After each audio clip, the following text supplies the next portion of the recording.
products that are on the perimeter and on the endpoints to prevent, protect, and detect bad malware or bad security events. And they're things like endpoint protection platforms, IDS, intrusion detection systems, intrusion prevention systems, antivirus, or various perimeter firewall technologies. All of these notice bad things that are happening, and they send out security events. What happens is keeping track of all the events and all these different products is not something that's practically done that way. What you do is pretty much every company out there you're going to find they have a SIEM where they pipe in all the security events from all these different security products into this one giant dashboard and console, so they can see overall the attacks and the health of their network. And then in their security operations center, usually on a big screen, they have people that monitor this. Additionally, you have people that are, they're actually called threat hunters. At more mature InfoSec and security departments, you have this role that does that, and they're basically kind of watching what's going on from the different security products.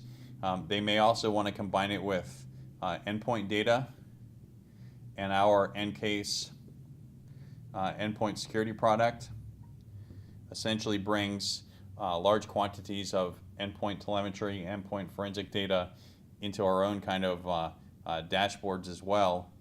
That's not just the kind of log data here, but it's more kind of deeper endpoint data.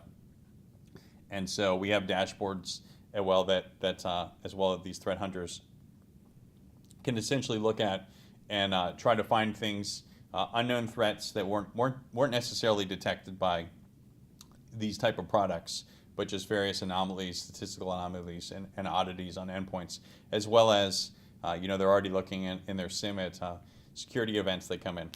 So that's the threat hunter role. The other thing that it happens is, obviously, a lot of the products I described before do detection. They do see bad things, and so a lot of times in the SIEM you're going to have a security event. It's like a antivirus found something, intrusion detection found something, but that's not going to be the end of that. That's just the beginning of investigating this particular security event, because just because a piece of malware is found in one box and it was rolled back, that doesn't mean that the hacker who got in didn't install additional pieces of malware, or additional 0 days or backdoors, or that they haven't already moved laterally and infected other surrounding machines. So what is standard security practice is doing incident response,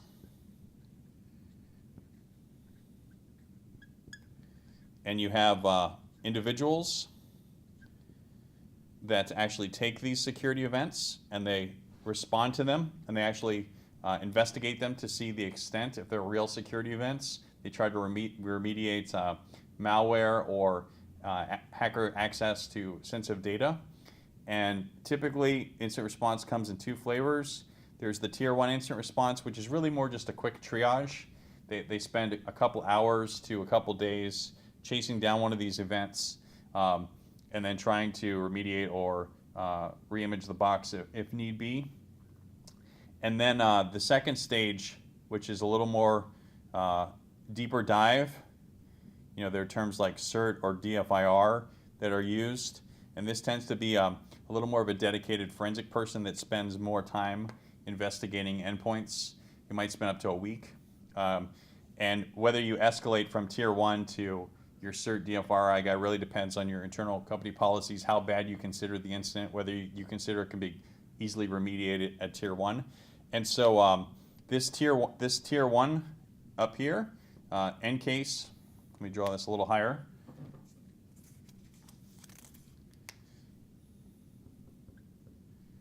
EnCase Endpoint Security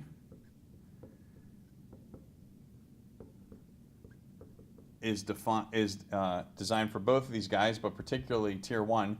And what this product actually does is it has something called a enterprise service bus, and we ensure that we have a lot of what we call alert response integrations with all the popular SIEMs that our customer has, whether they're using Splunk, they're using SourceFire, they're using ArcSight, they're using Blue Coat, Palo Alto, whatever it may be. We have integrations that allow you to decide which of these security events to automatically send into our product. And then what happens is we go in this event and we interpret which machine's involved, and then we go out and we respond, and we actually run through a set of automated incident response steps that you can set up with our product, where we do a quick forensic investigation.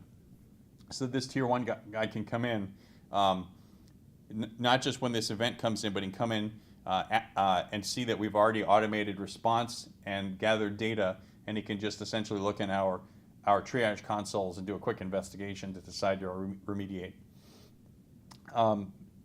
You can also, with the EnCase Endpoint Security product, dive in a little deeper as well.